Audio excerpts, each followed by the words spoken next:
Hi friends, இன்றைக்கி கருப்பு உளுந்து இட்லி மிளகாய் பொடி எப்படி செய்வதென்று பார்க்கலாம் வாருங்கள். 1 கப்பு 200 கிராம் கருப்பு உளுந்து, அதாவது ஒரு ஆளாக்கு எடுத்துக்கோங்க. கடாயில் வறுக்க வேண்டும், மெதுவாக வறுக்கணும். அதாவது எப்படின்னா, அந்த உளுந்து வாயில் கடித்தா நறுக்குன்னு அந்த இது கடிக்கிற மாதிரி இருக்கணும். முறுக்கு எப்படி கடிக்கிறோமோ அந்த மாதிரி இந்த உளுந்து வறுக்கும் பொழுது எடுத்து கொஞ்சம் நேரம் கழிச்சு சாப்பிட்டிங்கன்னா அந்த குர்குரே டைப்பு வரும். அந்த அளவுக்கு நம்ம வறுக்கணும்.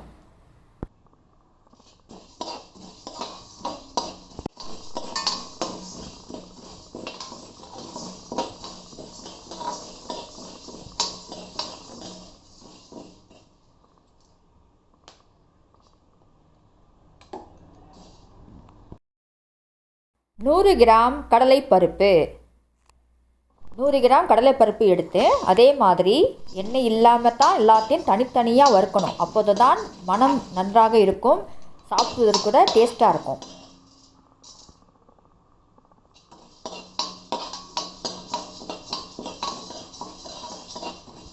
ஐம்பது கிராம் ஜீரகம் 50 கிராம் ஜீரகம்,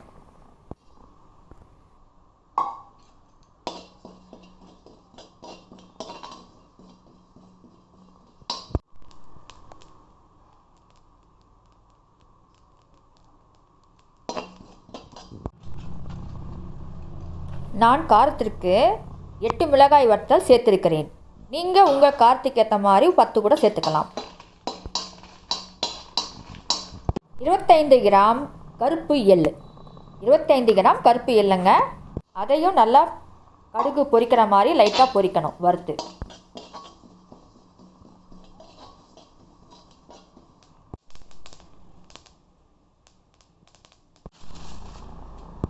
காய்ந்த கருவேப்பிலை 1 கைப்பிடி. தேவையான அளவு கல் உப்பு போட்டால் தாங்க டேஸ்ட்டாக இருக்கும். கல் உப்பு போட்டு வறுக்கணும்.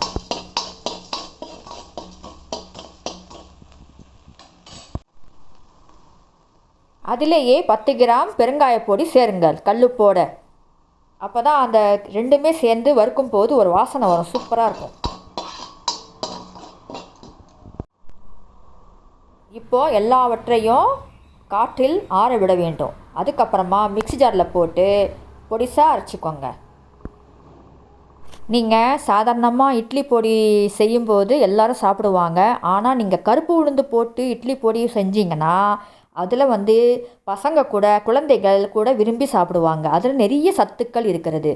நம்ம இப்போல்லாம் எலும்பு எல்லாம் ரொம்ப வீக்காக இருக்கிற உடம்புக்கு இந்த கால்சியம் குறைபாடு, மக்னீசியம் குறைபாடு எல்லாம் உள்ளவங்க இந்த கருப்பு உளுந்த இட்லி மிளகாய் பொடி சேர்த்து நீங்கள் சாப்பிட்டீங்கன்னா சிறு வயது முதல் பெரியவர்கள் வரை விரும்பி சாப்பிடுவாங்க. தயவுசெய்து நீங்கள் இதை செஞ்சு சாப்பிட்டு நீங்கள் கமெண்ட் பாக்ஸில் சொல்லுங்கள். அந்த அளவுக்கு சுவையாக இருக்கும். ஏன்னா என்ன செய்யலாம், திடீர்னு சட்னி செய்ய நம்ம மறந்துடுவோம். அப்போது இந்த இட்லி பொடி மிகவும் பயனுள்ளதாக இருக்கும். அதாவது சத்து நிறைந்த இந்த கருப்பு உளுந்து இட்லி மிளகாய் பொடி உங்களுக்கு பிடிச்சிருந்தா லைக் பண்ணுங்கள், கமெண்ட் பண்ணுங்கள், மறக்காமல் சப்ஸ்கிரைப் பண்ணுங்கள்.